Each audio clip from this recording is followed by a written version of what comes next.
Highway and LELS number 38 licensed sergeants. That's the law enforcement contract, one of them. And letter H, grant award for Minnesota Department of Health Regional Health Equity Network. Does anybody have any questions about those on the board? Looking for a motion? So moved. Mr. Chair, could I just ask a question? Yes.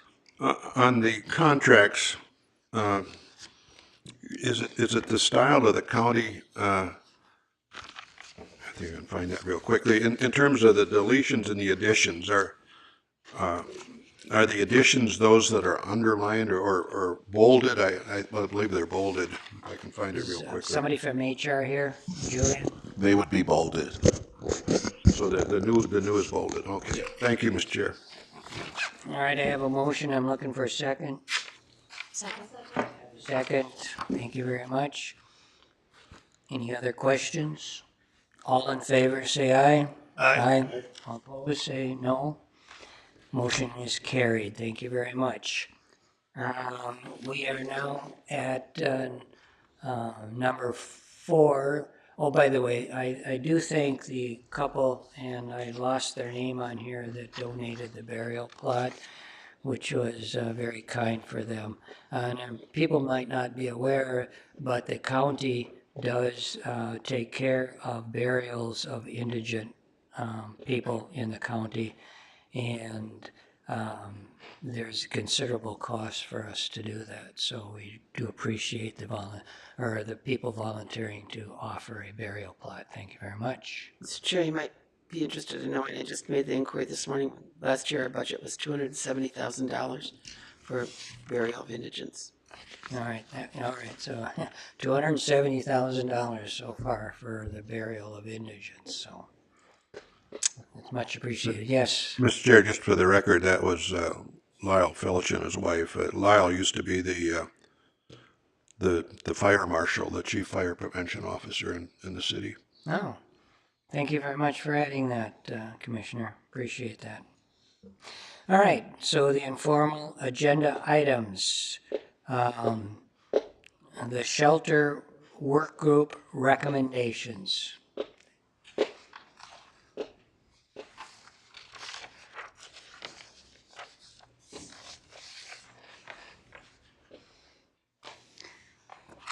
Good morning, Commissioners. My name is Mary O'Neill. I'm Program Manager for the Housing Stability Team here at Olmsted County. I also have Taryn Edens here. She is a manager with Community Development Department with the City of Rochester. We will be tag teaming this presentation today. I do want to apologize for any confusion. I did attach the blueprint from the Corporation for Supportive Housing with this informational item. That was simply for context and a little bit of background, so that was just information.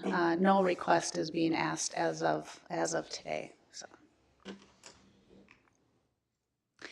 I thought we could start with just a bit of a summary of where we've come with homeless response in Olmsted County, dating back to 2018. So back in 2018, we did not have much of a response system in terms of shelter for people experiencing homelessness. The Salvation Army opened their doors during cold weather nights, which meant below zero. That was considered a cold weather night. They would open their doors to allow for shelter for people experiencing homelessness. I believe they had one staff person at the time doing that, but they completely relied on volunteers to staff that shelter. And oftentimes there were community members, but it was a lot of the social workers from the county who work during the day who would then volunteer at night as well. And back in 2018, during the winter months, people started staying in the skyways. There was some loitering going on and some unsavory activities happening in the skyways. So that winter, the city responded by passing an ordinance to basically limit access to the skyways at night.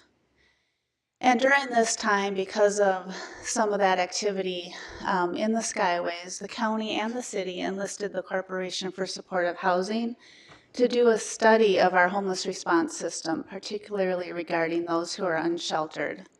And that blueprint is what I attached, is what their recommendations were from their study.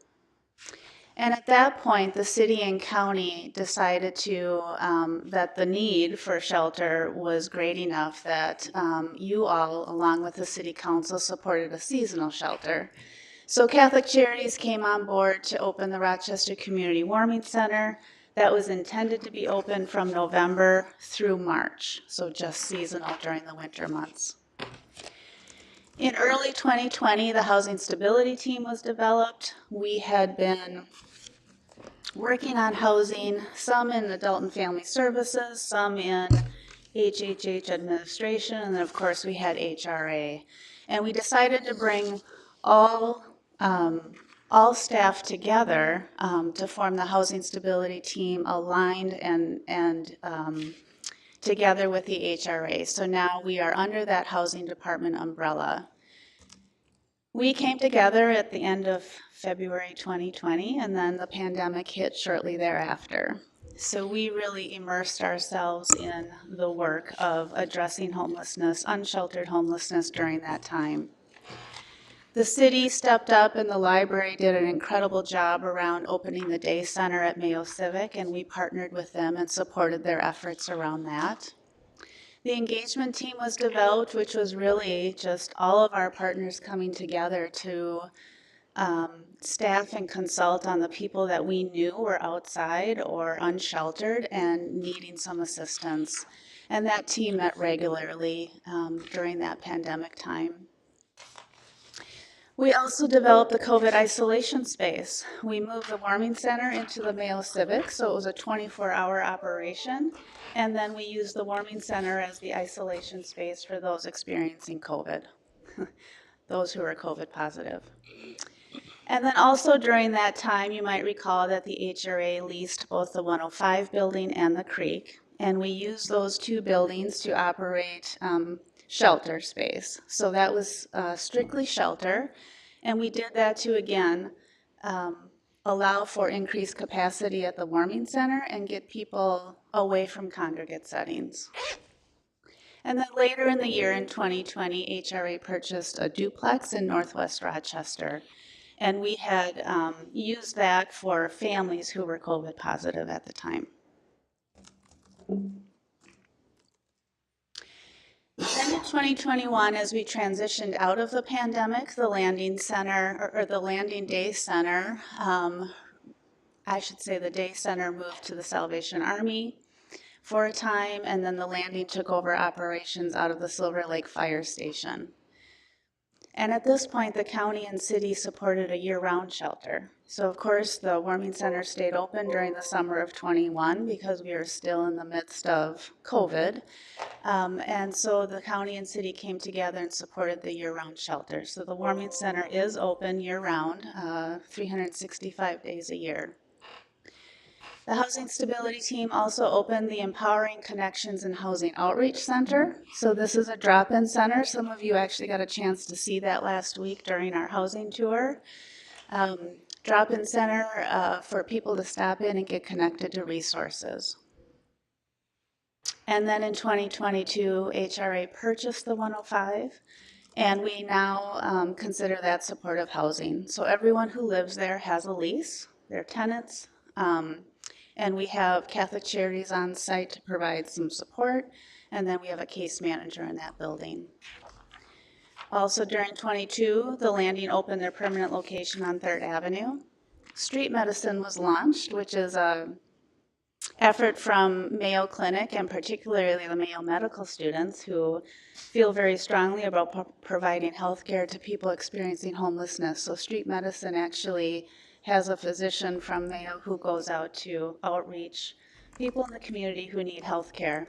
So they team up with our Housing Stability Team and the landing to do that work. And then the Shelter Work Group, which is why we're here today. That was launched in spring of 22. Mr. Chair, Yes, ma'am. Ms. O'Neill, do you mind if I ask questions along the way? Please. The street medicine group started at the landing with a grant. How is it funded now? So I don't know. So the landing has a physician who actually offices and provides care out of the landing.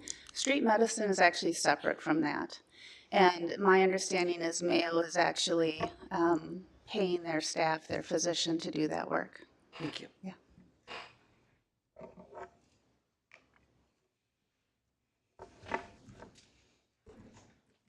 Good day. Good day, Commission members. My name is Taryn Edens. As Mary mentioned, I'm the Manager of Housing and Neighborhood Services with the Community Development Department at the city. So now that Mary's given you some context, I'll share the current status as this team has provided. So as mentioned, county team has developed a number of services, and we're seeing that use them being used in high volume.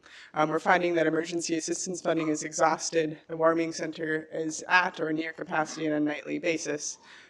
The team, as mentioned, is seeing a heightened volume both in calls and connections, and we still see approximately 15 to 20 evictions occurring every week.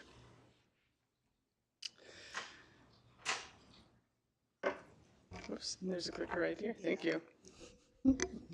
So the information before you is from last year's annual point in time count. So this is done one night in January and gives you an idea on the need that is still present, just counting in one night.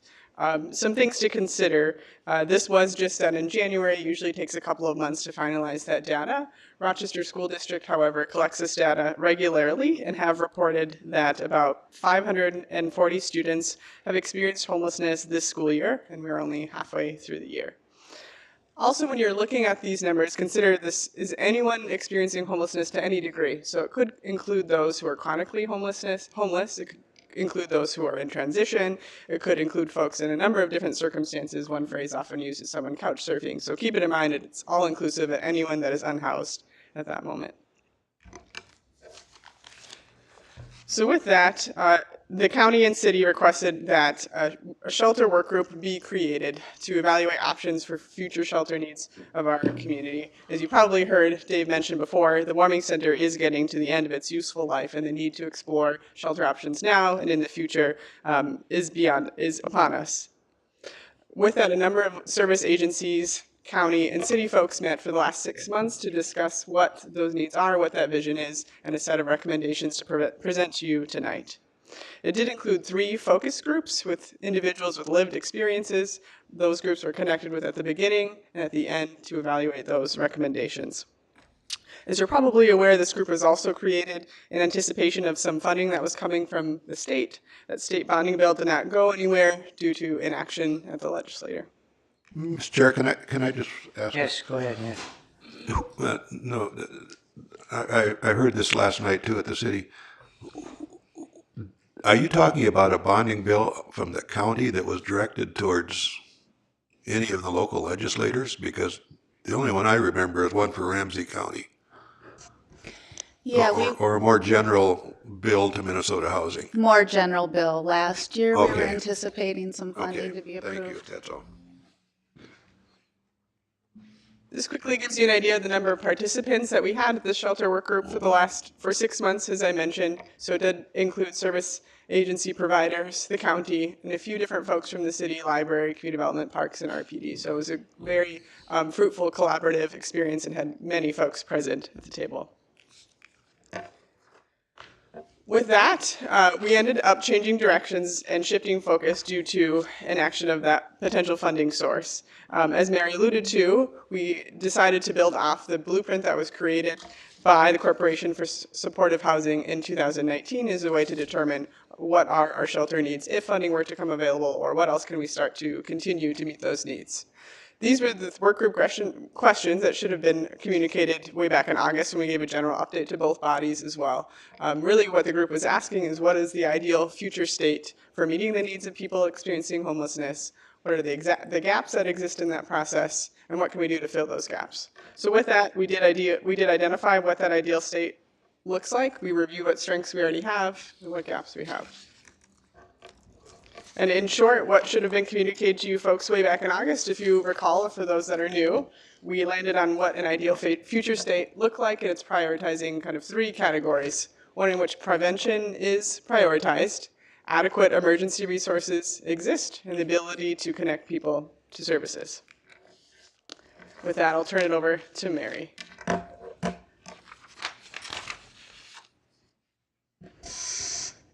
Okay, prevention is prioritized as our first component of that ideal state. As you probably are aware, we tend to be reactive in terms of addressing homelessness. So really, the ideal is to shift those resources to really focus on prevention. So a couple of the strengths that I want to highlight here. Currently, we have the local homeless prevention aid that Olmsted County is receiving funding through. This was legislation that was passed in 2021. We are receiving about $800,000 a year starting 2023 through 2028. So with that funding, the board did approve hiring 2 social workers to be embedded in the school district. And this is really to connect with those families and youth who experience that housing instability or homelessness. Those social workers have been hired and they are starting at the end of this month. The Housing Stability Team established a phone number and an email during COVID that is open and broadly used by the public. And we do try to work with folks who call that line on resources that are in the community, help them navigate the system because it can be complex. And then, of course, the Echo Center, which you've heard about. And then we do have an eviction clinic that Legal Assistance of Olmsted County started prior to COVID. So they actually represent some of the tenants who qualify for their services during the eviction clinic. And as Taryn mentioned, we do continue to see 15 to 20 evictions every Monday. That's when the eviction clinic is held. So their efforts are really focused on avoiding that eviction altogether. But if they can't avoid the eviction, come to some sort of agreement where that tenant exits that unit and then that eviction is expunged from their record. So they've had great success with that program. Some of the prevention gaps that we're still seeing is limited emergency assistance available. So there are many agencies that offer various funding for household emergencies. However, as Taryn mentioned, our emergency general assistance for single adults is currently depleted for the year, which ends June 30th. And other agencies are in the same boat in terms of exhausting their resources quickly. We currently experience limited rental assistance where the demand really exceeds the supply. Dave has mentioned before that roughly 25% of households who would qualify for rental assistance actually receive the rental assistance. So you can see how that demand definitely exceeds the supply that we currently have.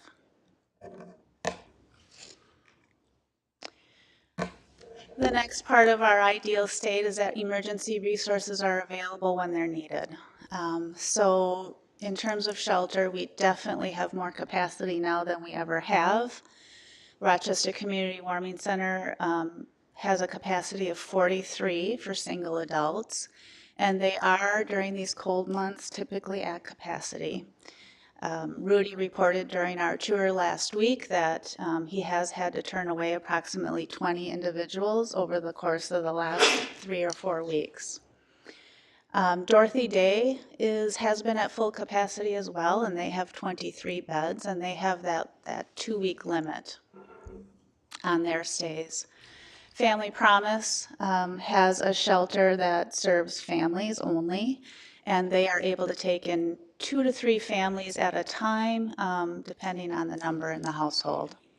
And they are also currently leasing the duplex from us, and they're using that as transitional shelter for families who can exit their main site.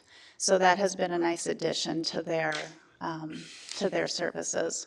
And then one that I failed to mention on here is the women's shelter. They serve victims of domestic violence and their children.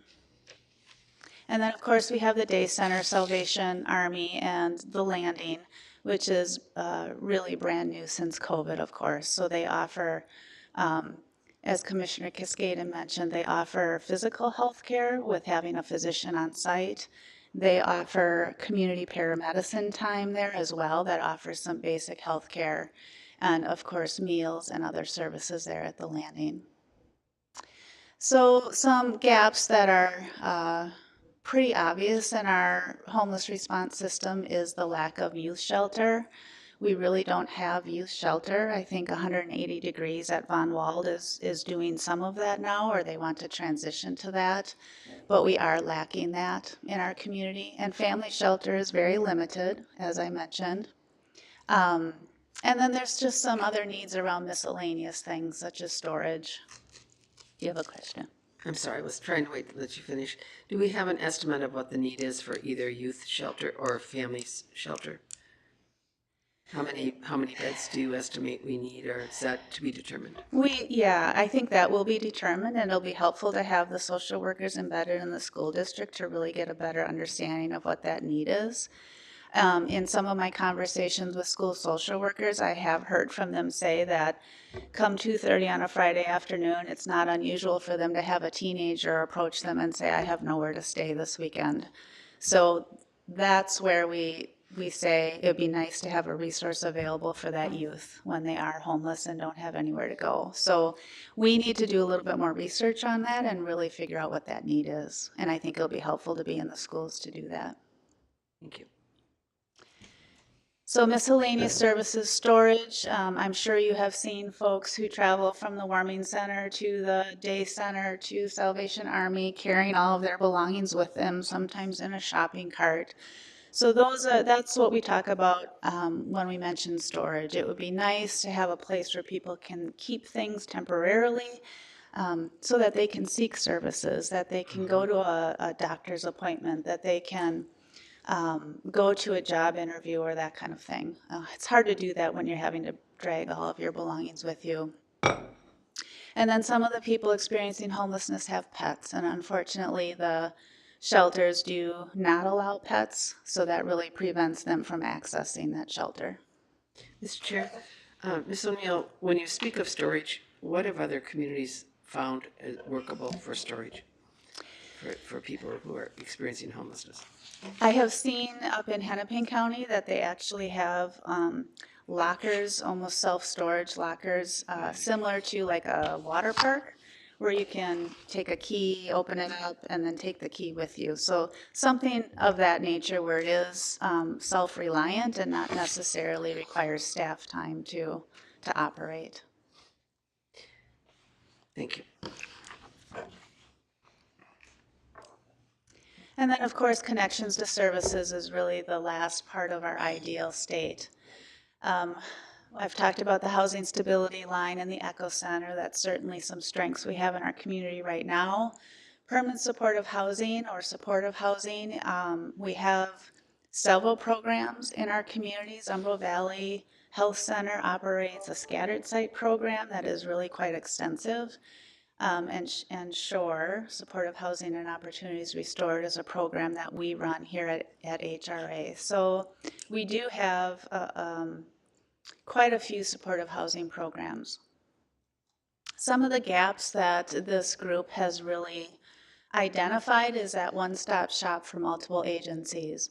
While the Echo Center does do a great job of connecting people to resources, the one-stop shop is really about having multiple agencies co-located so that that warm handoff can take place without having to send somebody down the street or across town to get the service that they need.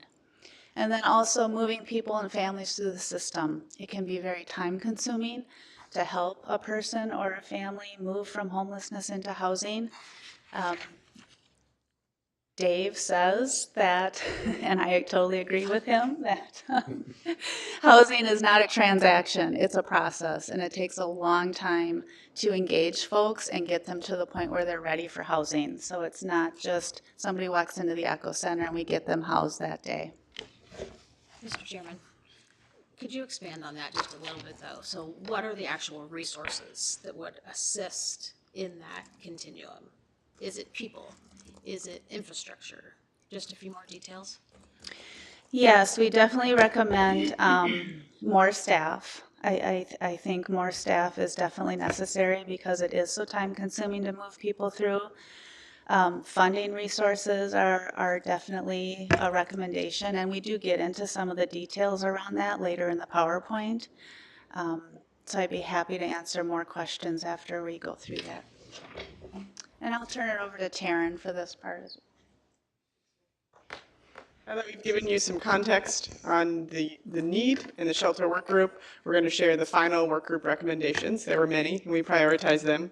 And I'm going to really just present the first one, and Mary will take the rest, as this one does talk to collaboration. So we certainly found a good sense of collaboration from this and onward and plan to continue that momentum. We've already continued to meet as a group to further some of these recommendations where we can with resources we already have as it stands. However, we would also like to put together a leadership group to continue these discussions. So we envision a leadership group that's communicating with this group of service providers and having communication back and forth. One idea is to pick one of these recommendations and begin to work on them. So really it's about creating a shared vision between the public, private, and nonprofit sector. So that is one of our first recommendations, is to create a leadership group to set buy-in and continue this work. Do you want to comment on the data? Nope, I think we didn't need to keep that in there, right? Anything you want to add for that highlight? Good morning, Mr. Chair, Commissioners. Dave Dunn, Housing Director. Commissioner Cascaden, I'm sorry, I don't know that I heard your question. Well, we have highlighted data demonstrate the fiscal impacts of a functioning system. So Ms. Edens didn't have an opportunity to comment on that. Okay, well, this is a good chance then so I can do one of my cliches. So you already heard housing is a process and not a transaction. Thank you, Mary, for both, making sure that that's attributed to me. Although last night I did whisper in her ear, make sure you say that. But then the other one that I talk about is kind of the head and the heart argument. So there's a lot of people, and myself included, who really think a lot of the work that we do is the morally right thing to do. But I think part of this also is to demonstrate that it's a fiscally responsible thing to do as well. So we know that kids that are struggling in schools have costs and impacts for their entire lives. We know that people who are unable to be employed because they bring everything along with them when they go into work every day or when they go to a job interview, we know that limits their opportunities for employment.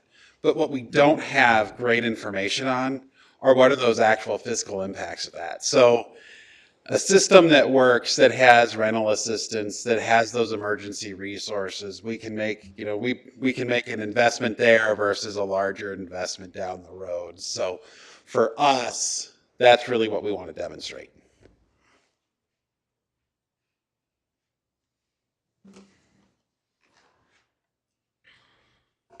Okay, other recommendations from this work group. A robust shelter system. So enhancing the current warming center is definitely a priority. As you've heard, the warming center is not a permanent location. So if there is funding that is approved and available through the legislature this year, we are hoping to explore the options of what we have regarding the warming center. Also, the Creek is a program that we operate currently. It's a 90-day extended shelter program, and our grant is expiring here at the end of June, and then our lease is also expiring on that building that we currently use. So this program has been very successful for us, and the HRA board will hear more about this later today and later this month. More capacity for family shelter, I've touched on that, and then of course more capacity for unaccompanied youth. Medical respite care really ties in with our street medicine program. So many of the folks experiencing homelessness have health issues, whether it's directly related to their homelessness or if it's just chronic health conditions that anyone can encounter. So that transition out of the hospital to the community right now is pretty rocky, and we are working with the street medicine program to improve that, but communication is just not quite where we want it to be when somebody has to leave the emergency room or the hospital. And oftentimes people just are not sick enough that they need to be in the hospital, but they're too sick to recover on the streets. So medical respite care is actually having a place for people to recover with the services they need to do so in a healthy way. And I will say that there is some legislation being proposed this year around recuperative care and including that as an MA benefit set. So that is on the horizon, and the state of Minnesota is encouraging that. Medical respite care also just increases that likelihood of somebody accessing care appropriately rather than using the ED. And then, of course, readmissions have been known to be reduced as a result of medical respite, and just simply better health outcomes for that individual. Enhancing the Echo Center. The Echo Center is working just as we designed it. It has been extremely successful. We're connecting people to resources. It's also a place for people to engage on their own terms. As I talked about earlier, it takes a long time to build trust with individuals, but this is a place where they can come to when they want to and as they're able to. Location is perfect right between the warming center and the landing, so it's very accessible. And as you heard earlier, the group is really recommending a space for that multi-agency collaboration and service. So many providers in one location so you can do that warm handoff. And we're also exploring some of the systems we currently have that exist now, which is a 211 system. In other parts of the state, 211 works really smoothly for people who are experiencing homelessness. And so we want to work closely with them to see what we can do around that system and improving it and providing some of those real-time available resources if people call that number.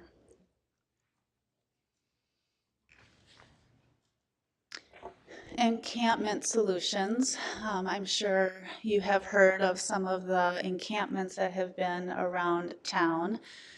People who are unsheltered tend to sleep outside or in their vehicles, and they tend to sleep in parks or public spaces. So the city and the county and some of our nonprofits last summer started a new process to address some of these encampments, but it's still rather fractured and fractured coordination in terms of addressing these. So there are federal guidelines for addressing encampments. I have listed those here, and there is a document that I can certainly send you if you're interested in more detail. But these are guidelines for addressing encampments. And we really do hope that the community can get behind these guidelines. Emergency assistance. Emergency assistance is really an allocation to counties for household emergencies. So there's a fund for families and a fund for adults. And like I said earlier, we're currently out of funding for single adults or for adults, and we run out of funding regularly. Emergency assistance for families, I believe, was stopped at least once in 2022, if not twice. So it really creates inconsistencies, and when the family or the household is in need, it's simply not there.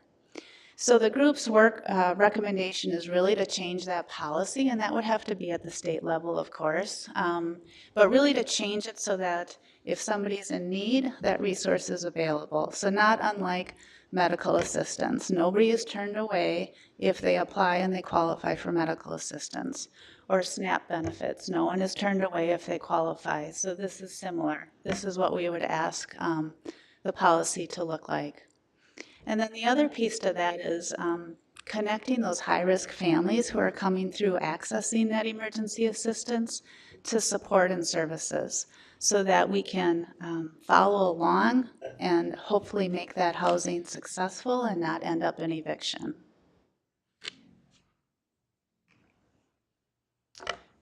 Public transportation, there has been good coordination, particularly during extreme weather conditions. So they are willing to offer free rides to people experiencing homelessness. But the group really feels strongly that free transportation needs to be made available to people experiencing homelessness.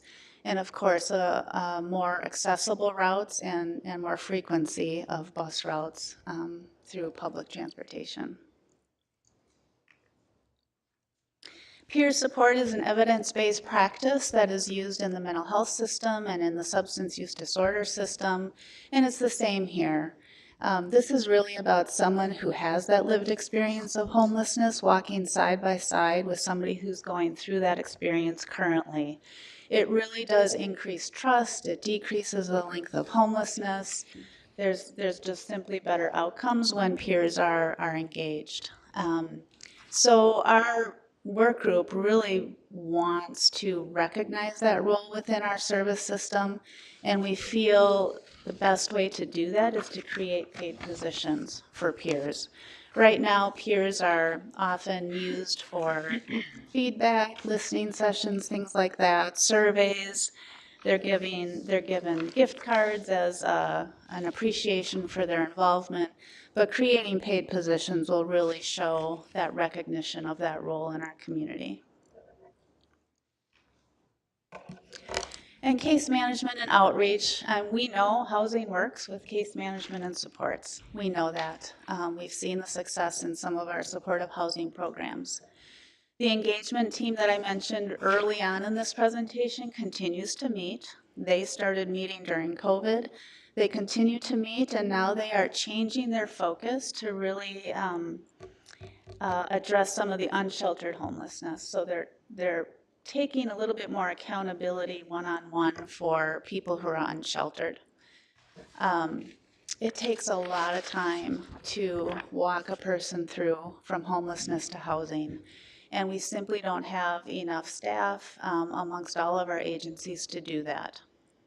And then the other piece to this is when somebody does get housed outside of our supportive housing programs, we want to be able to continue that support. Without that support, we find that people actually are not successful.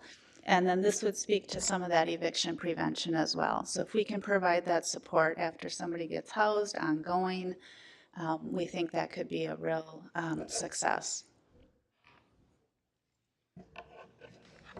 And just some other things. I mentioned storage, I mentioned pets, more rental assistance, housing with services, more prevention funding or shifting some of that funding to prevention.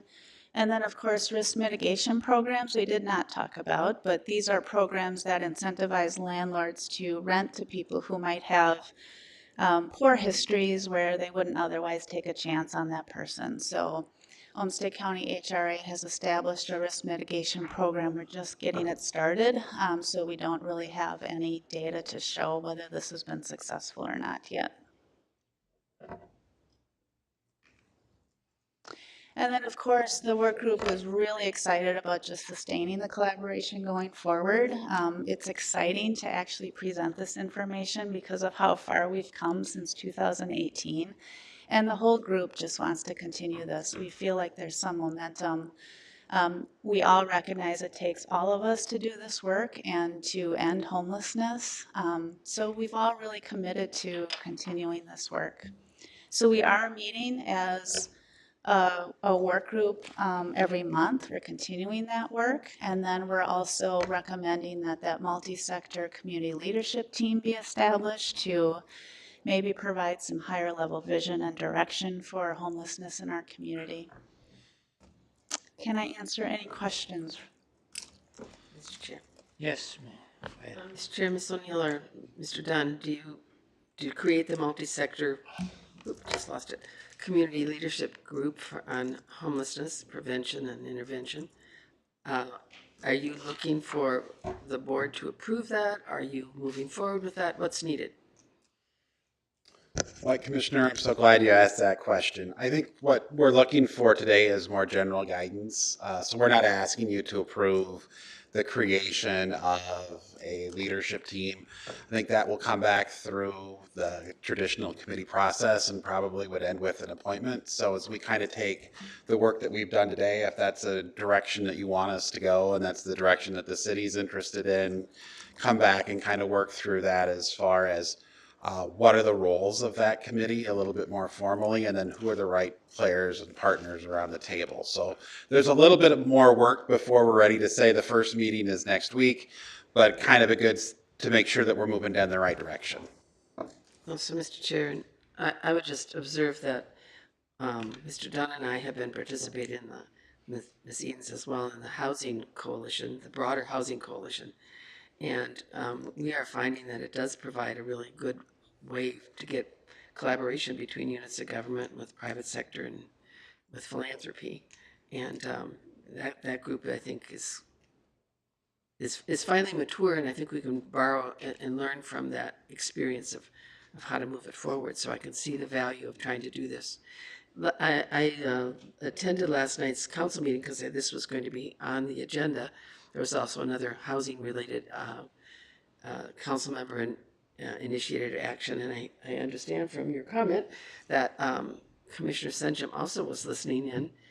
I think I just wanted to share with you that there was a lot of very positive feedback to the three who presented here about the progress that's been made, and a lot of satisfaction on the part of the city council that we do have this level of collaboration going on. I mean, even having Ms. Edens here today to present is symbolic of the fact that this is a team that is not bound by a particular jurisdiction.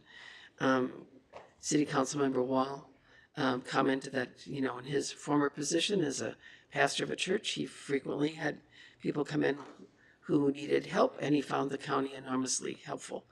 And the mayor was complimentary. It was a very positive reception to this report last night from City Council with a strong encouragement to move forward. So I just wanted to share that with you if you didn't have the opportunity to listen in. This has been a long journey, and yet in the way a lot has happened in 4 years. And so the guidance that that original Corporation for Supportive Housing provided, at the time we said this is too much, but over time we've done many of the elements of what they called for. So I think that's kind of it's an interesting result that it did provide guidance, although we didn't adopt directly their recommendations. In fact, we've moderated them over time to something that really works for a community of this size. Their plan seemed to be geared to a very large urban setting versus a smaller one. So it's nice to see the teamwork, it's nice to see the progress, and it's nice to hear that the various community partners have found a platform for coming together and melding services together. I do have a question if there's any indication or any update from 180 Degrees about what's happening with their longer range plans, and is there anything to be said about that yet? I'm going to actually turn to my right here and see if Mr. Grancy has any information on that. I really don't, Commissioner. I've been communicating with Dan Farr, as you know, who's the executive director of 180 Degrees, and I'm not sure where that's at right now. They were having some challenges with the Rochester Township and the expansion of the facility, and I haven't checked in with Dan again here just recently, but I will do that in the next couple of weeks here and just find out what the status is. Thank you. Do you have any And information? Mr. Dunn, it appears from the report that you will be recommending that we continue to have an ongoing relationship with Creekside. That is an asset that we need to maintain. Correct. Just wait a second. Commissioner Rossman, did you get your question answered? All right. Does anybody else have any other questions, comments? Well, Mr. Chair, Yes. just to tag on Commissioner Cascaden's comment, yeah, I watched it last night as well, and a lot of positivity about this, and on their agenda, it was an action item. On our agenda, it's an informational item. I'm failing to understand why we wouldn't make it somewhat of an action item today. There seems to be some level, certainly, of enthusiasm, I think, at this board table as well as the board table I saw last night. And I just have to wonder, why we couldn't at least perhaps propose a motion and move a motion that would, in effect, say that we wish, as a county board, to proceed with this initiative. Right. It seems rather bland, but important. All right. Commissioner, I appreciate your comments. I would rather put it on the agenda so that people understand that it's going to be an action item. I would rather have it come through the committee as we always have. It might delay it a little bit, but if your sense of where the consensus is, then it will appear rather soon on the board agenda. And that's the way I would rather have it be done. Sure, and that's fine with me. Could I just I have to ask,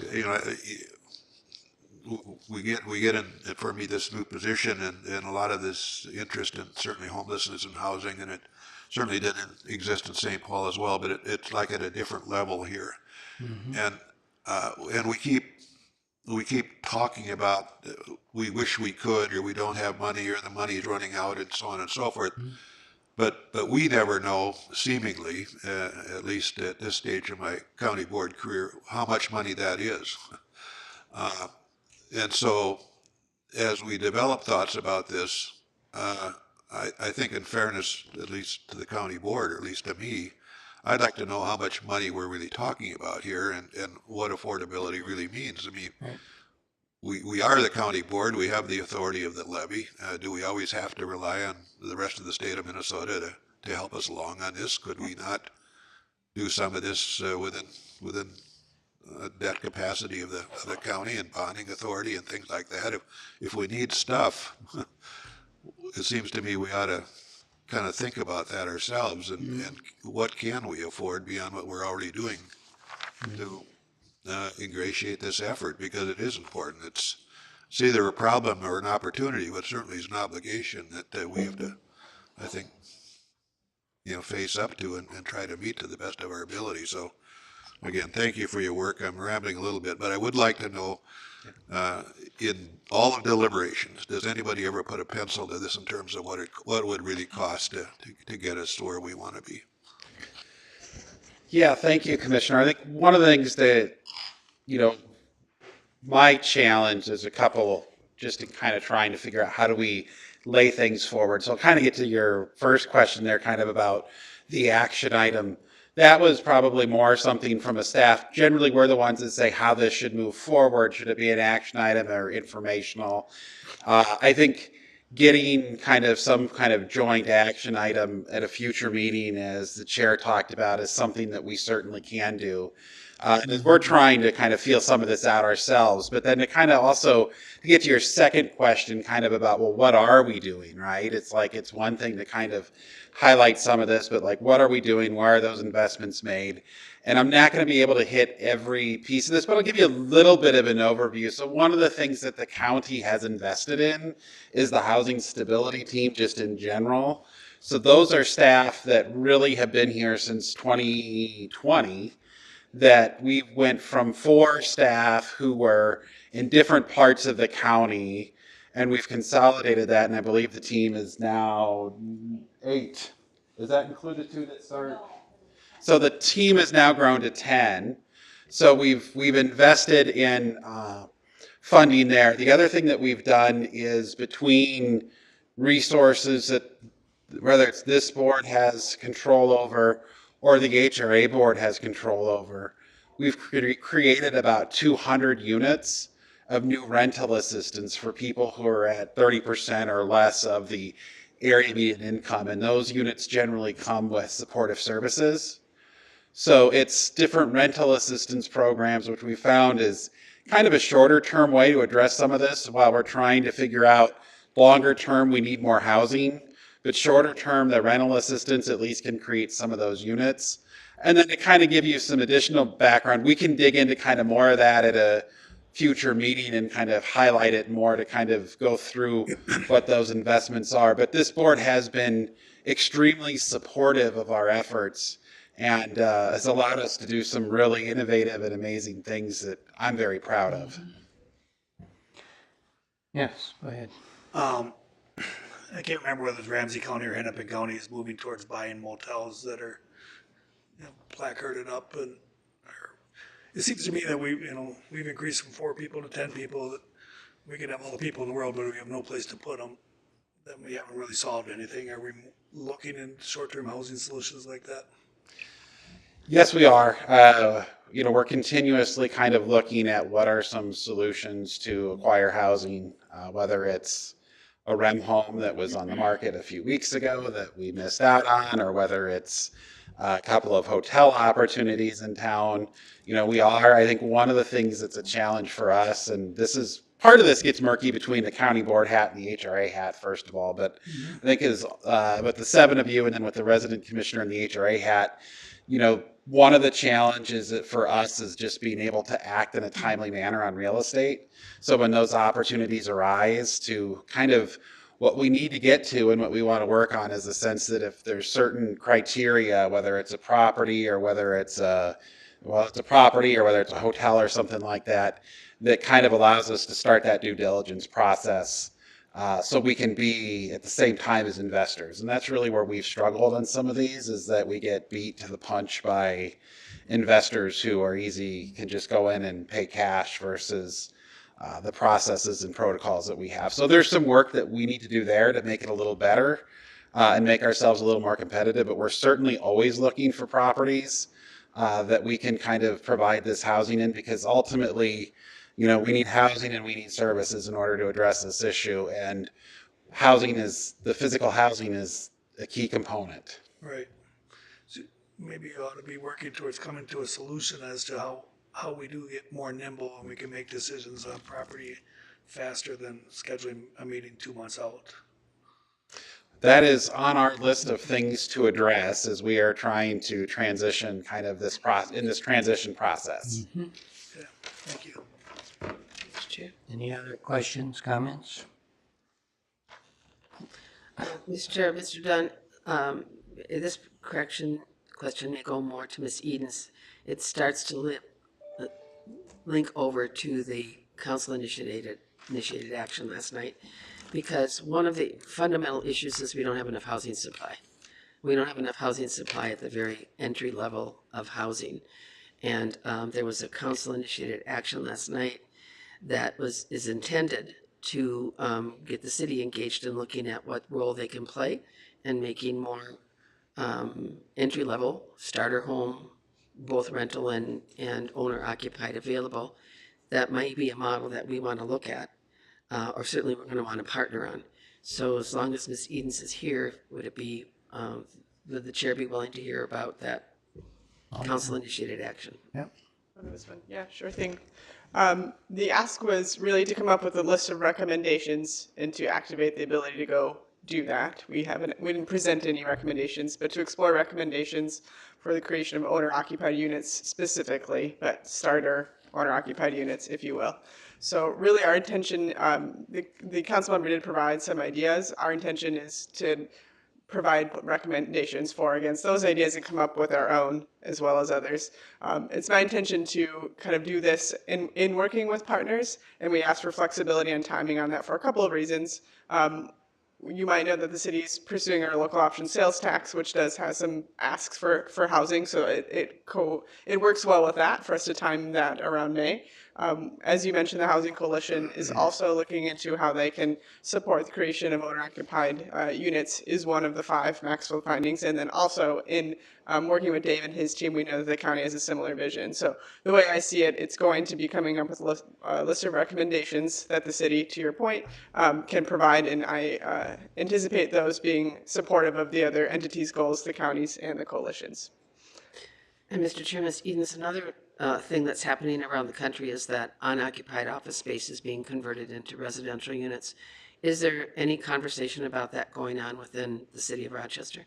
Yeah, I would say you probably heard that we've updated our zoning code, the Unified Development Code, and it does allow for more flexibility in what we would call kind of multi-use uses such as that, and converting office to residential is more feasible with the updated code. I would say it is specifically a tactic we're looking into as well with our considerations for a local option sale tax. So it is a discussion that the council specifically has brought up, and it is something on our radar as a potential recommendation. Thank you. Okay. So, Mr. Chair, do we need any kind of, I just would also observe for benefit of Commissioner Senjum that often when staff will come to us with a request, kind of a direction, then we ask them to come back with something more formal and it goes through our committee process where it gets vetted more deeply. And I'm assuming that looks to me like maybe you want to poll the members, but it feels like to me that we're ready to say go forward and develop that leadership team and flesh out what the request might be for some of the things that you see as gaps, so that we can have decision points along the way of our upcoming year. And hopefully the legislature will put some money into shelter that we can be prepared to access, but we need to do the preliminary work now. So Right. So it's the chair's judgment that you have a consensus to bring forward a more formal recommendation that we can act on. And I think that the consensus is also with due haste, so as rapidly as possible. All right. So I just wanted to add my thanks to Miss Eden and Miss O'Neill for your report. I do appreciate that. But for those people that are listening today, let's point out that in the past, it has always been assumed that the homeless issue is the county's responsibility. And I think that you've heard today that homeless is a community issue. It's not a responsibility solely of the county. Although we do take leadership and although that we do have expertise in that area, we have found that it takes a lot of people. It's the federal government that's involved in this. It's the state legislature. It's landlords. It's the city of Rochester. As you've heard, we need transportation. We need zoning. We need a buy down of costs up front so that we can actually build houses for a reasonable cost. We need the nonprofits who are very much involved with providing services. We need economic development, which is the business people in town and those dealing with economic development, because these people need jobs. And they need jobs that are available at the educational level which they find themselves. And then we need the medical community. All right? We have a situation in Rochester, and we're very thankful for the medical community. And let me just say that I appreciate the efforts that the medical students do, medical staff does, and the Olmsted County Medical Society in their involvement in caring for these people. But we also have a situation where hospitals release indigent people without a plan to take care of their recovery, without a place to live. That has fallen on the county, and we are looking for ways to do that.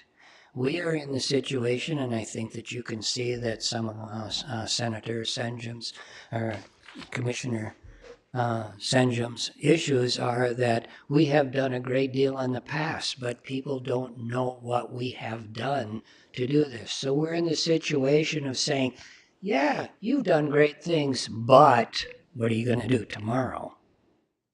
And I think that that's part of the difficulty that the county has is to say it doesn't make any difference how many wins that we've had. We're still behind and we still need to catch up. And so I think that that's one of the things that we talk about with our city partners and as well as other partners of what we are going to do together to get ahead of this issue.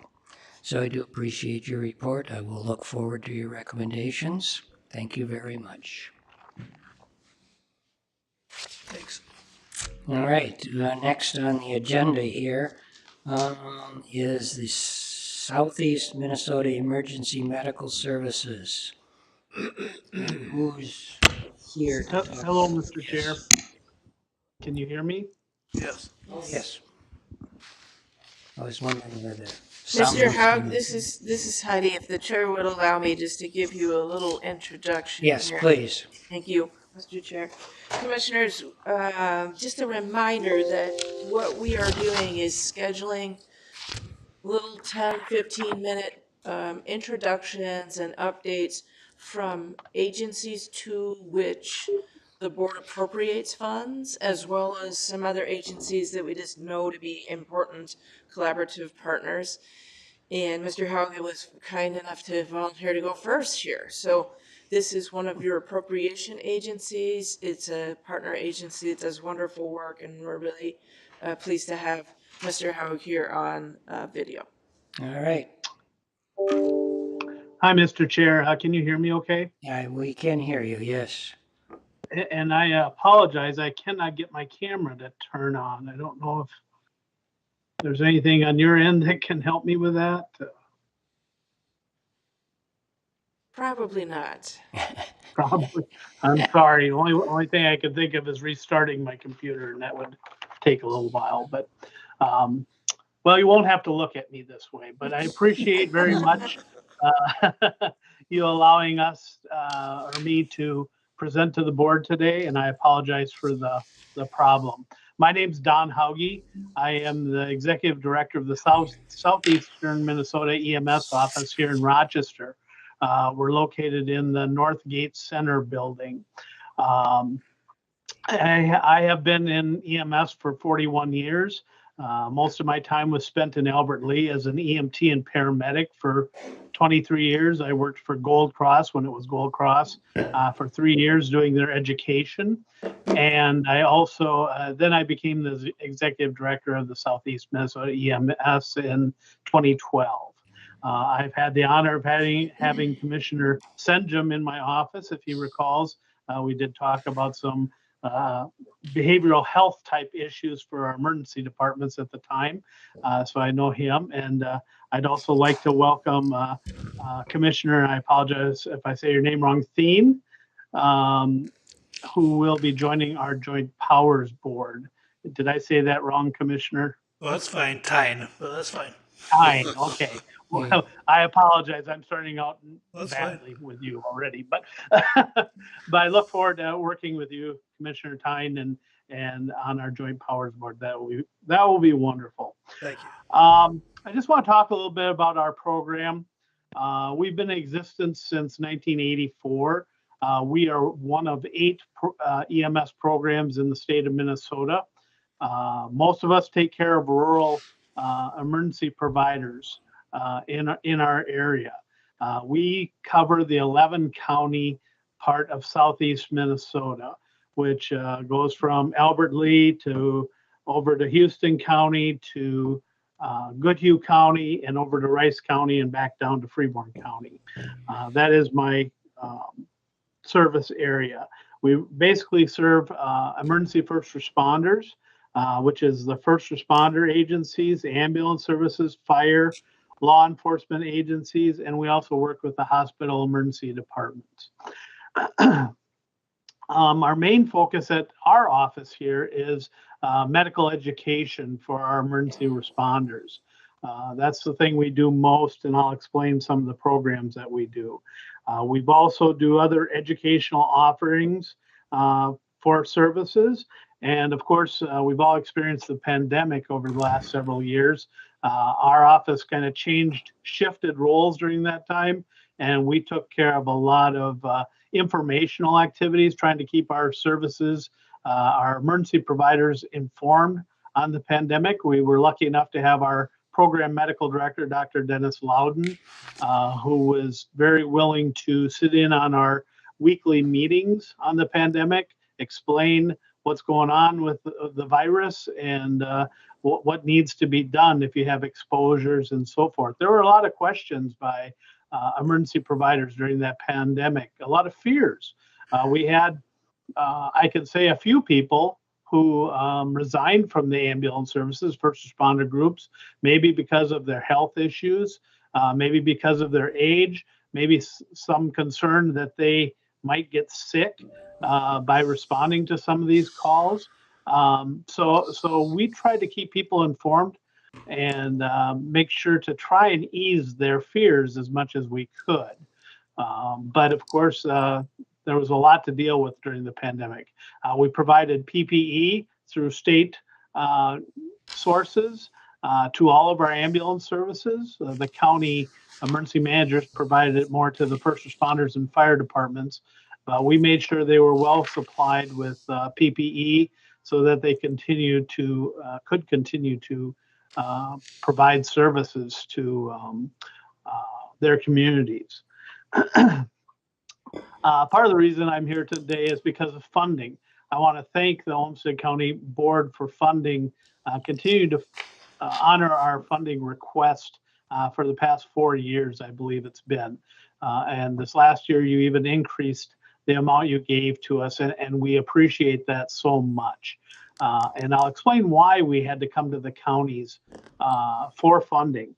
Our funding sources are basically two. We get a state appropriation, which is very small. I'll tell you, $73,125 each year.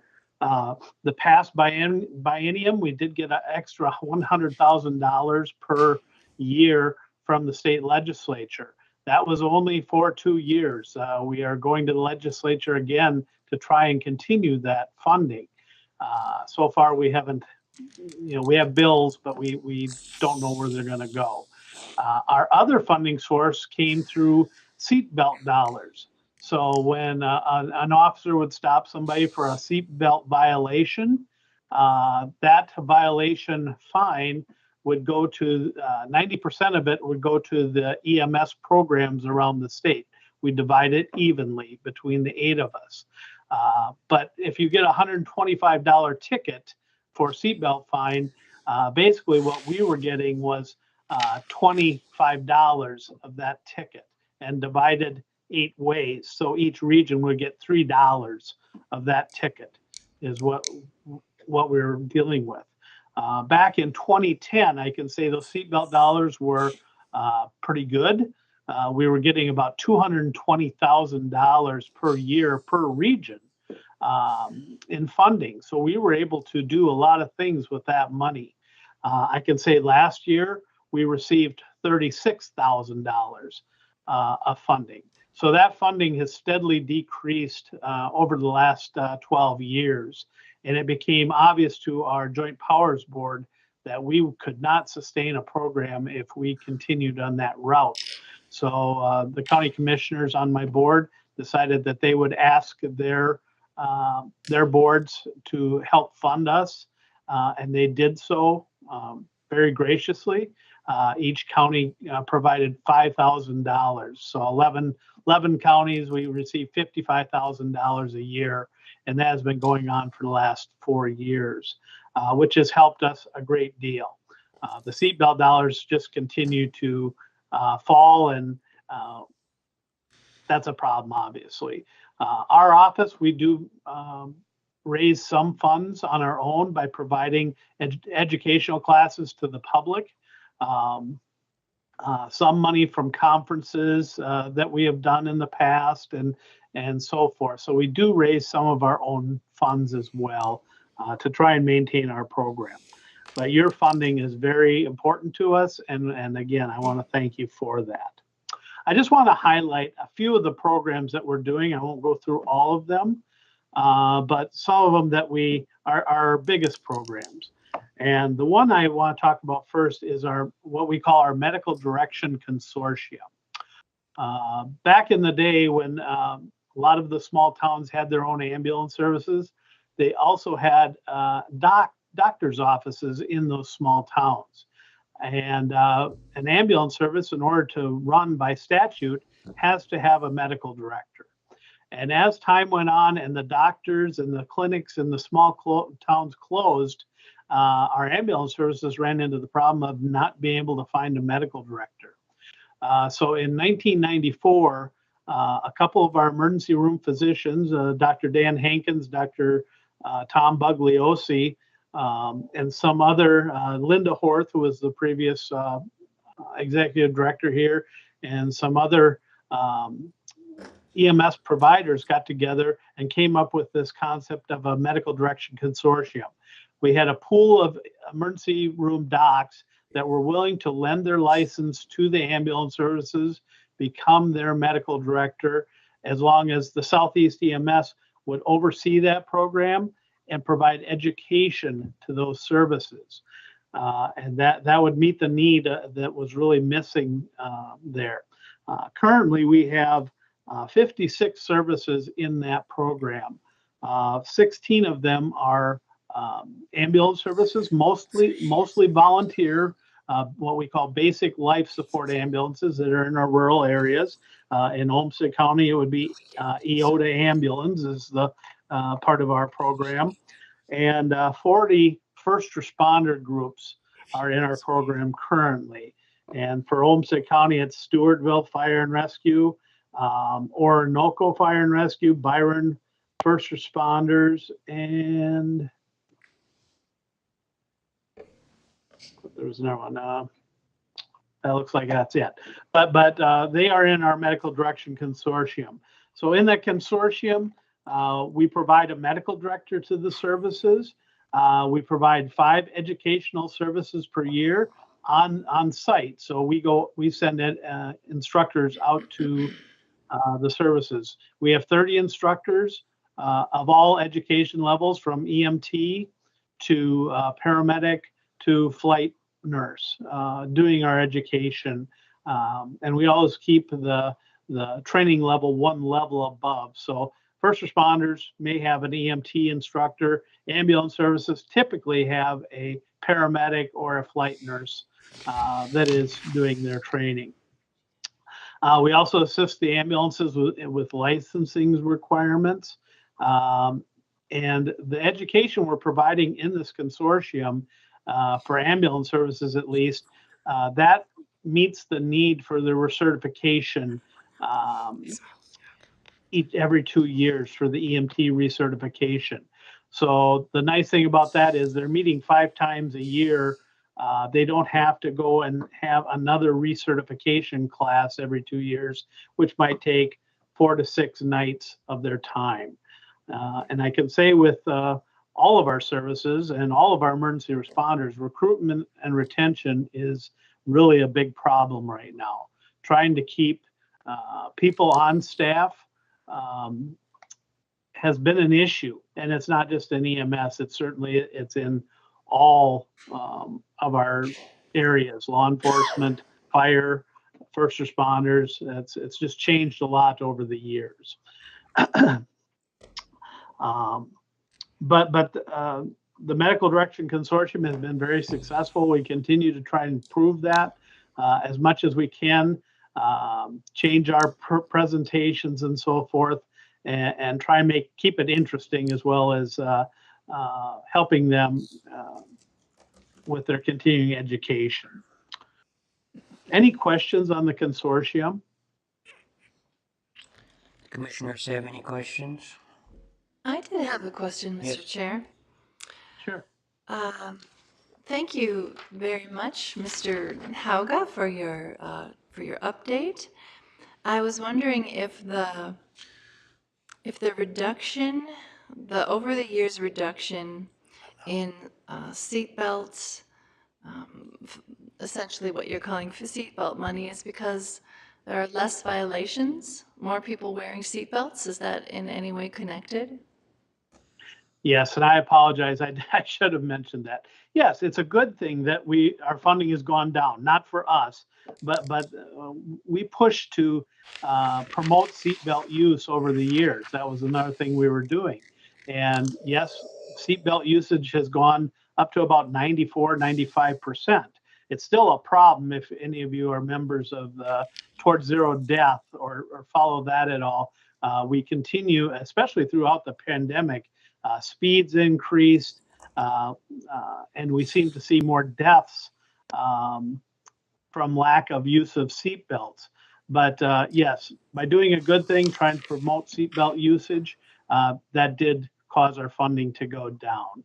And it's just one of those things. We do continue to look for other funding sources, kind of in um, those areas, but we haven't come up with anything so far that is workable.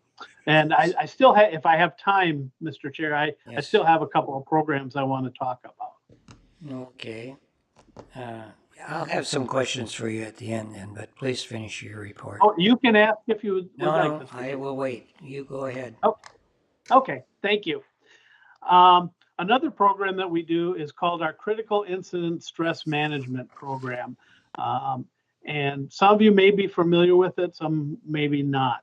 But as you know, many of our services, our first responders, our ambulance people, uh, they take the EMT training or the first responder training, and they're people from our communities, the hardware store owner, the school teacher, the pastor, whatever the case may be. They come from various different, or the homemaker, for instance.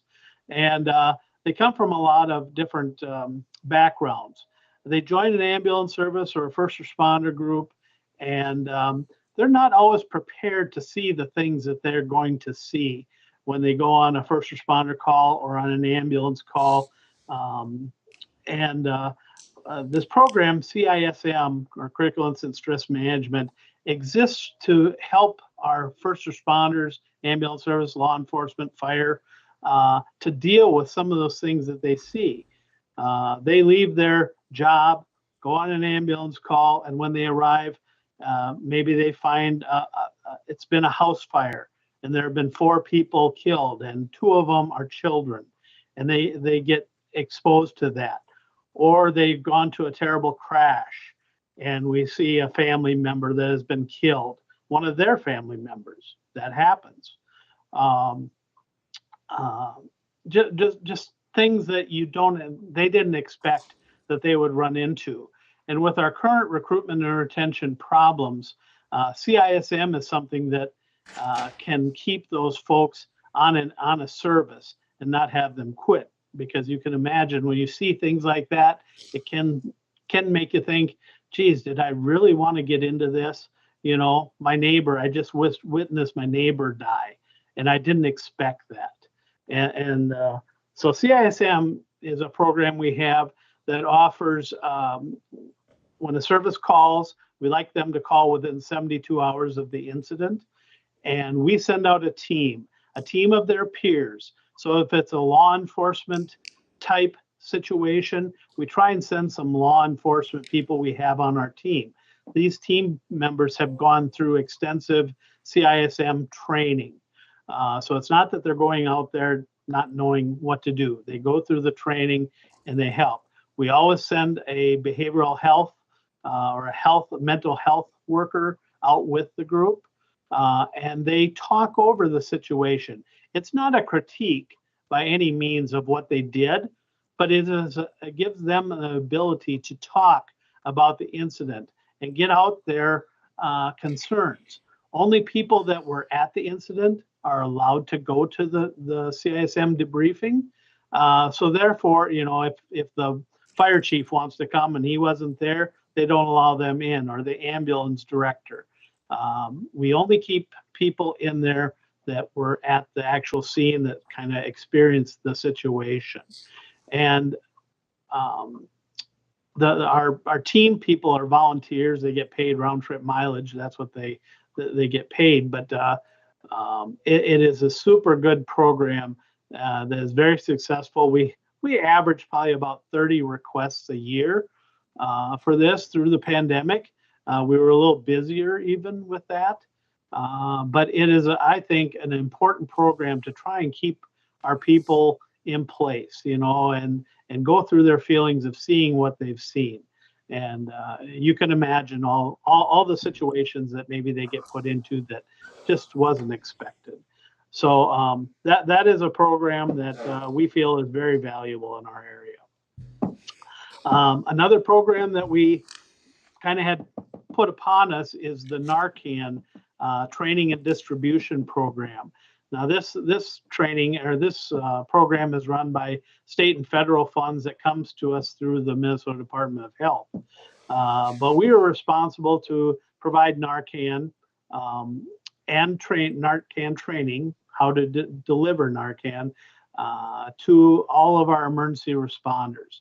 We don't give it out to the public. Our task, our grant allows us to give it the first responders, law enforcement, fire, and EMS, as well as tribal nations. As you know, Narcan is a reversal agent for opioid type overdoses, including fentanyl, which is the current buzzword in our community.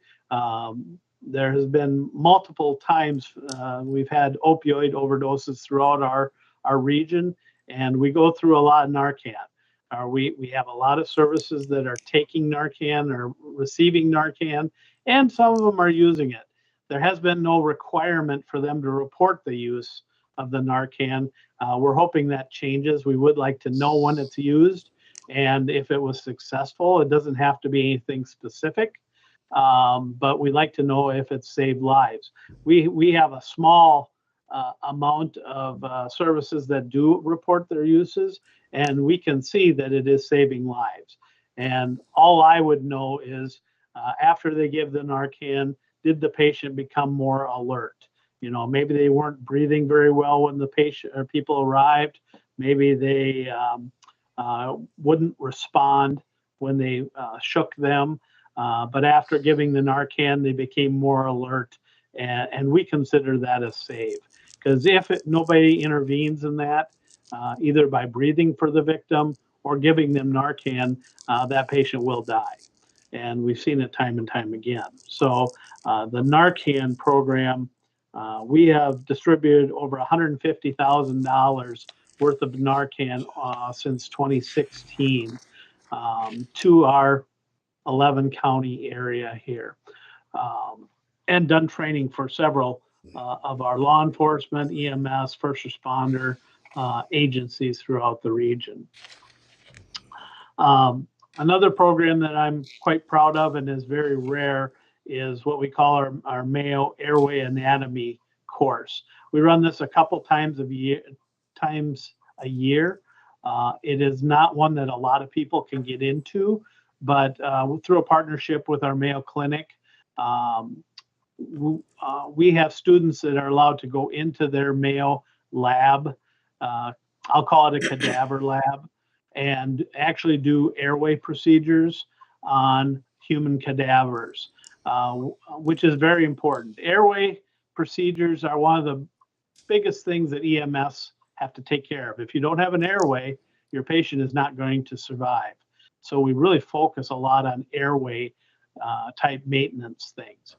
And this program allows our people to go in and actually insert different types of airways into patients to see the anatomy of the airway, to understand why that airway works. One airway works better than another. They also get to see the anatomy of the lungs, the heart, and so forth, and how it all works together through that program. We allow 15 people per session. We run 2 sessions a day. And again, twice a year we've been doing that. And it is a program that you don't see hardly anywhere in the state that I'm aware of anyway. And it has been very popular. We are doing another one April 14th, and really looking forward to getting some more people some experience in that. We use a lot of training simulation mannequins and stuff that are plastic or rubber, and they're very good mannequins. They do a great job, but it's still a little bit different when you're actually doing it on a human body. So that is a program that is outstanding and kind of unique right now, to my knowledge, in the Southeast region. We also do SEVO training, coaching the emergency vehicle operator training, which by statute, anyone who drives an ambulance has to have a driving course. They have to have a classroom type training as well as a driver's course. to make sure that they understand how to back and the different operation things of the ambulance. There are other programs I could go through, but I mean, I think if you have questions, I would certainly welcome your questions, and certainly I appreciate you listening to me. And if you need more information, I'd be happy to get that for you too. Mr. Chair? Yes, ma'am. Well, it's very clear that you love your work and are inspired by it and have been focused on how to make sure we have the best prepared emergency responders, many volunteers. So thank you for being with us today. I don't have any questions. I know the chair had some things he wanted to say. Does any other commissioners have questions? All right. Yeah, Mr. Hogg, I have just a few questions. How much does it cost to outfit an ambulance? Boy, that's a good question. An ambulance itself now is probably over $200,000 just for the vehicle itself. I would venture to guess the interior. It's been a few years since I've had to price that out, but I'm guessing it'd probably be $50,000 to get the contents of the ambulance, and that's not talking about jaws and of life and things like that. Usually, our fire departments carry that kind of thing, but probably $250,000, $275,000. Yep. All right. And how much does it cost somebody if they need an ambulance and call an ambulance and the ambulance then transports them? Is there a cost to the consumer? There is a cost, and really each ambulance has their own cost, so there isn't a absolute base rate I can quote you. But if it's a basic life support ambulance, some of those are a little less expensive. I can't even tell you a number for sure, but if it's an advanced life support ambulance, just to go out, I'm guessing it's somewhere in the range of $1,500 to $1,700 for an advanced life support ambulance, and I could be off there. A BLS service is probably in the $800-900 range. Plus, there's supplies and things like that. But what the problem is there is the Medicare reimbursement. I think that's where what is the what is the Medicare reimbursement? It's not very good. It's $300. It's $300. Yep. The last time the last time that I had a family member that needed Gold Cross, it was the bill was $2,400, and that was about 6 years ago. Mm-hmm. All right, so that I'm trying to help you illustrate the need for these services. All right, what's the farthest distance that people would have to be transported to get to a trauma center? Well, in our region, it's probably 60 miles. 60 miles. Okay. Yep. All right. Now, if you're talking up north, it can be 2 hours. Sure. Sure. All right. So I think what you're illustrating is what we kind of talked about with homelessness is that medical care is a community issue. It's not just a county issue, and it's not just the counties funding these things. The corporate world of medicine changed a whole bunch of things, and they consolidated a lot of their services into one place under the name of efficiency. But what they kind of forgot is how are people going to get there? Medical reimbursement or medical aid, it's $300. So if I'm a family that probably doesn't have a lot of money and my spouse has a heart event, I'm thinking, gee, maybe I'll just put him in my pickup and I'll drive there. All right? So the chances of elderly people dying on the way to the hospital has increased because of the cost that we have for ambulance services if the community has an ambulance service in the first place. Now, I believe that Olmsted County increased our aid to the region. I think it was $5,000, and didn't we increase it to $20,000? 15,000. 15,000, yeah, okay. Yeah. And so there is a need for that. But again, this is a community issue. It's an issue of the medical field itself. It's an issue for the hospitals to deal with. It's an issue with the state and the federal government to deal with. But I'm really happy that today that we can point that out to the community and to those other people that are listening to say that this, in order to take care of people medically, the emergency services and what you provide and the people of those volunteers provide are absolutely essential uh, for our public health of the people in the region. And I also appreciate the fact that you point out that there's an issue with volunteers. All right, the volunteer issue is something that's endemic across. We've lost a lot of volunteers in a lot of areas, but those people who volunteer, I can understand. They have a personal risk to their health because they're exposed to bloodborne diseases as well as airborne diseases. There's the possibility that they're going to have personal trauma because not everybody views a horrendous accident or a death of somebody.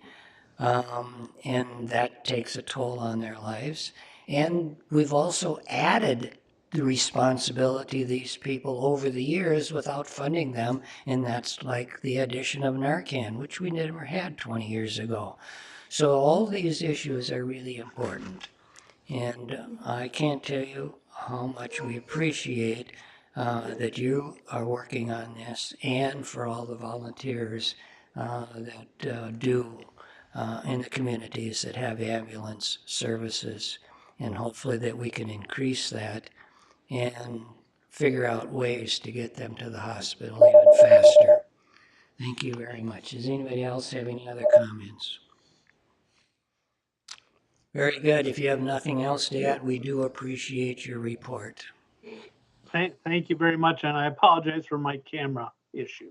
That's okay. Maybe next time you can be here in person and then you don't have to worry about the technology. You are correct. Thank you. Thank you. All right. We are at number 5 on the agenda. So we have board and committee reports. So let's start to my right. Commissioner Rossman, do you have anything? Well, thank you, Mr. Chairman. Two highlights that I would like to speak to very quickly from the HHH committee this morning. We were presented information on a pilot to establish a milk bank, a human milk bank here in Olmsted County, and what a tremendous service that this would provide for mothers who are in need to supplement for their infant at the time. And staff presented a lot of great details, and we enthusiastically supported that. So we're hoping that they get some grant funds and move forward with that. The other update that we had today, and I very much appreciate these informational updates, we heard an update on another critical program in our county, the Crisis Nursery, which really facilitates families having access to care for their children in a time of crisis, where they can drop children off, whether they have an immediate need so that they can get to work, or they just need a mental break.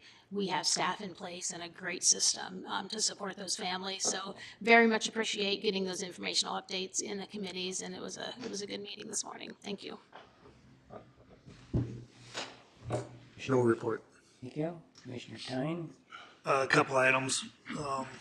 Last week, Dave Dunn and I met with the city of Orinoco. They're continuing to work on their wastewater treatment plant, and the next step after that is completed is people have to hook up to it, and there's a number of people in the community that are going to financially struggle to do so. So they were happy to learn that through the HRA, we will have funds available for low interest loans for those who are making less than 80% AMI to use those funds to hook up to the sanitary sewer, pay it back at the time of the sale of the house or earlier if they want to. So they were pleased with the county there. the Rochester Olmsted Youth, is it commission or council? Council, I can never remember that, continues to meet. We're working to broaden our membership to other high schools. Mayo High School is very well represented. We need other high schools to step forward. We've reached out to all the high schools in Olmsted County to try to make them aware of it. I don't think that message is getting to the teachers from administration, and if it doesn't get to the teachers, it doesn't get to the students. So the students are working on ways to promote the group through various social media, digitally setting up a Google, what is it? Google Classroom, which is something that they enjoy working with. And then we're working towards bringing on a person from RPS to be a leader of that group, and she will be very good. And we also presented the students with the possibility of a couple getting a scholarship this summer to attend a week-long leadership seminar at Georgetown University in Washington, D.C. So things are looking good with the Youth Council. Thank you, Commissioner Cascaden. Given our report this morning on homelessness, I thought you might be interested in knowing that I participated or I attended the Project Connection, which was the last Friday in January, and it is had been put in abeyance for a couple of years. Maybe some of the rest of you were also attended, but it is an event at John Marshall High School where community organizations come together to provide services and resources. It's like a big resource fair for people who are experiencing homelessness. And so there were a variety of Olmsted County booths there from our public health department. There were most of our agencies that serve homeless were there. A lot of connection to people to help them get the services they need to get into a more stable lifestyle. And I'm told it was down in attendance. Used to attract about 200 people, and I think I was there late morning. I think it closed about 2 o'clock, and they were saying that there'd only been about 75 people, but there were free haircuts and foot care, and it was really the second time I've attended, it was really well orchestrated and a lot of work. I'm not sure if our staff or who puts it together, but it was well attended and had lots of resources available.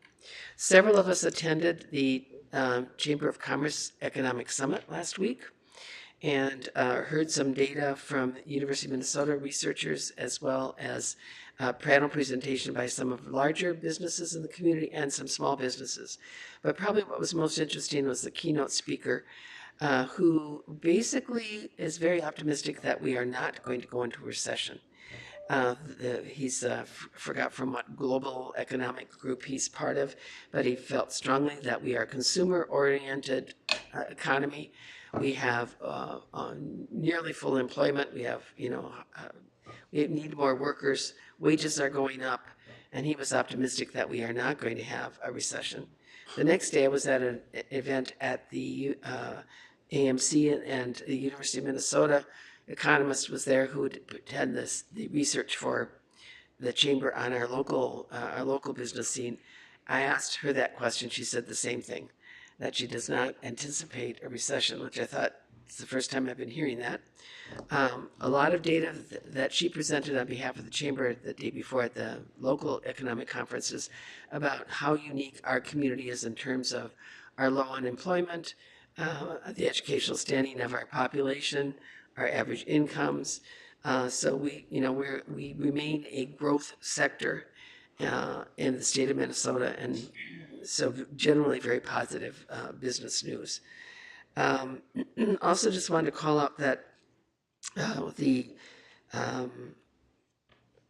Area Foundation has a coffee and conversation once a month, and this month they featured our community health needs assessment, and Derek Fritz and I were part of that hour-long community conversation along with representatives of Mayo and Olmsted Medical Center. The group did ask questions from the audience. There were 65 people who attended, and there was a question raised about our race as a public health issue. was easy to kind of combine how our community health needs assessment dovetailed with that. So that was an interesting and well-attended experience. Tomorrow, the Housing Alliance has its monthly meeting. I call it out because it is open to anyone who wants to come. It is sponsored by the Coalition for Housing at Rochester Area Foundation, and it's really a cross-sector information exchange about affordable housing. And it's available online or in person at 10 in the morning, the second Wednesday of the month at the Area Foundation. And then the Coalition for Housing met last week and received the draft report from a study looking at some of the conditions in our housing marketplace with some ideas around finance and how we can spur the development of housing within the scope of the 5 priorities that were established with the Maxfield study. That report should be available just fairly soon, and maybe Mr. Dunn will say more about that this afternoon at the HRA. So, Mr. Chair, that is my report. Oh, very good. Thank you for your involvement. Commissioner Podolsky-Smith. Yes, 2 highlights for me. I sit on the Rochester Public Library Board, and last week they hosted an on-site study session for the City Council, including updates and a presentation and a building tour. And part of what they emphasized is that our library, which is really a local treasure to many people, is a high-use and high-volume library, and it has run for too long with too little space. So now the conversations, the discussions return anew for growth, expansion, and space needs. So that's up right now for the library. I also sit on the Public Health Services Advisory Board, and among other things, we got updates on the Olmsted County Human Trafficking Task Force and the work that they're doing preventing, alleviating, and identifying human trafficking in Olmsted County, which does occur. So their update was the continuation of their pilot program, which is a victim-centered approach to alleviating human trafficking. And this has gotten the attention of the FBI and the U.S. Attorney's Office, who has reached out to the folks on that task force who want to know more about their pilot program to use as a model nationally, which I think is fantastic. So human trafficking is a difficult and dark topic that is important to face. And so those are my 2 highlights. Thank you very much. Commissioner Senjum. Thank you, Mr. Chair. I also serve on that same Human Services Advisory Council or Committee. I'm not sure. I can't remember. But same group, and we've had some conversations about, and I think this is going to come to the full board on the collecting of human milk for babies in need, and the health department's putting a program like that together. It's seemingly pretty unique, but important. We also talked briefly at that meeting about the marijuana legislation, and there are some other conversations, I think, beyond AMC that are going on relative to health department directors talking about that at their level. I participated via Zoom with the Community Corrections Group, Olmsted and Fillmore County. It's sort of kind of a get acquainted meeting. That certainly was interesting. 4 of us, as you probably know, did attend a AMC new member orientation session for I think it's 2.5 days in St. Paul. It was very good. Beyond the content, I think we have a chance to interact with other new commissioners.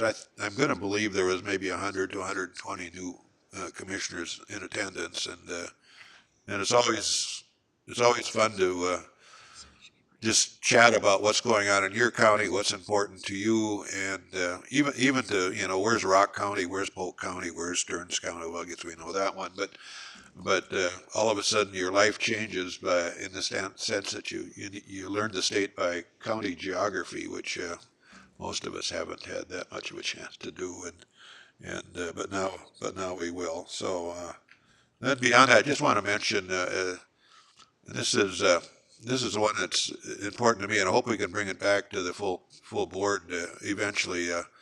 The Physical Development Committee deferred this morning some conversation about abolishing the Environmental Commission, and I hope before we do that, the full board can have a table debate on that in terms of whether that's a good idea.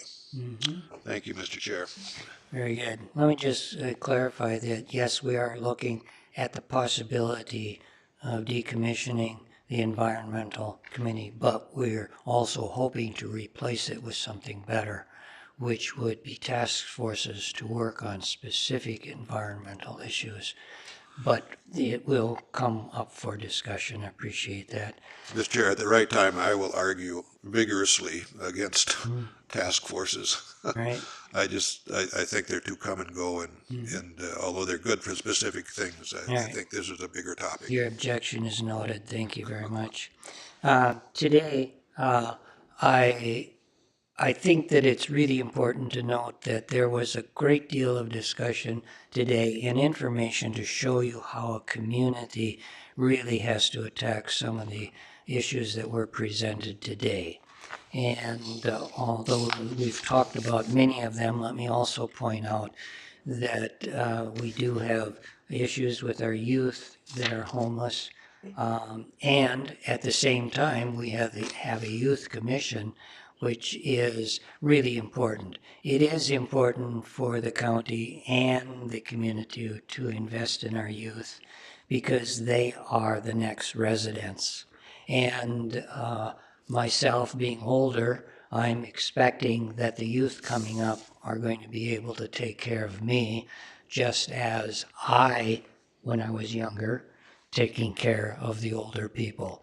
And so the baton will pass. The more that we can invest in our youth, the better off the county's going to be in the future.